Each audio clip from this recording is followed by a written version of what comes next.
মই এটা কাহিনী কব ওলাইছো, তোমালোকে শুনিবানে? মনে মনে শুনা দেই, হাল্লা নকৰিবা। এখন হাবিত এটা বন ৰজা আছিল। তাৰমানে বন ৰজা মানে চিনি পোৱা নে তোমালোকে? সিংহ কি কয়? বন ৰজা বুলি কয়, হয় না? বন ৰজা আছিল। সি কি কৰি আছিল?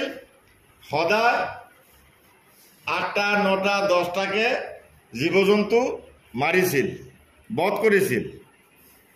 1টা বা 2টা খাইছিল, বাকী এৰি দিছিল।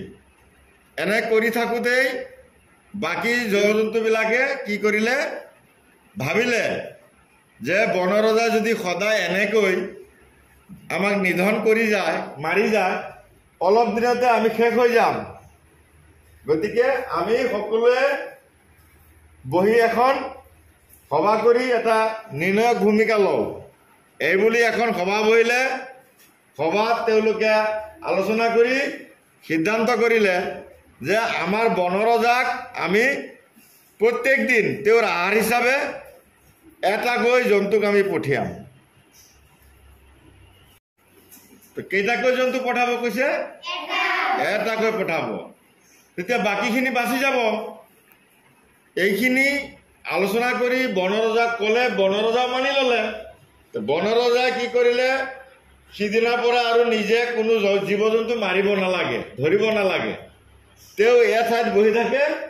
সদায় ৰাতিপুৱাকে 10টা বজাত এটা এটা জন্তু যায়, তেওঁ আহাৰ হিচাপে আহাৰ কৰে। এনেকৈ দিনবোৰ গৈ আছিল। এদিনাখন কি হ'ল? শহাপহু চিনি পোৱা নে তোমালোকে? সৰু, একেবাৰে সৰু শহাপহু। শহাপহুৰ পাল পৰিল। শহাপহু যেতিয়া পাল পৰিল, তেওঁ বন ৰজাৰ আহাৰ হিচাপে গৈ আছিল। গৈ থাকোঁতে তেওঁ নিজে ভাবিলে যে মোকতো আজি খাবই বন ৰজা, গতিকে মই ইমান লৰালৰিকৈ যোৱাৰ কোনো প্ৰয়োজন নাই, হয় না? লাহে লাহে গৈ থাকোঁ।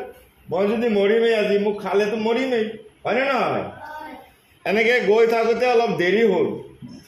বন ৰজাই বাট চাই আছিলে যে কেতিয়া আহাৰ আহিব, মই খাম। তেওঁ জ্বলি পকি আছিল, খঙৰ চোতত দেৰি হৈছিল। গতিকে খন্তেক পিছতেই বন ৰজাই চালে যে একেবাৰে সৰু জন্তু এটা আহি আছে। তাৰমানে তাৰ নামটো কি? শহাপহু। নাম কি আছিল? শহাপহু।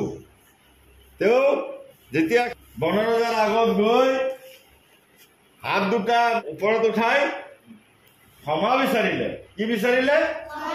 ক্ষমা বিচাৰিলে।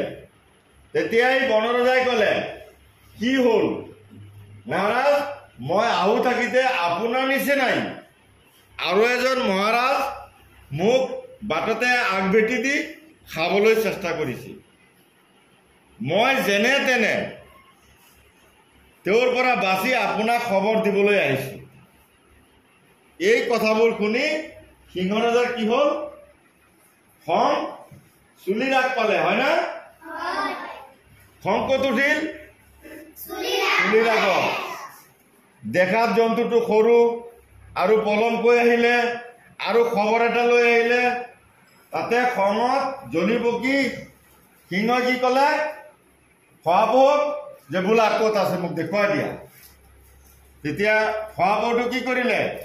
সিংহক ক'লে, বলক মহাৰাজ, মোৰ পিছে পিছে মই দেখুৱাই দিম মোক ক'ত আগভেটি দিছিলে। এনেকে কোৱাত সিংহ পিছে পিছে গৈ আছিল আৰু শহাপহু আগে আগে গৈ আছিল।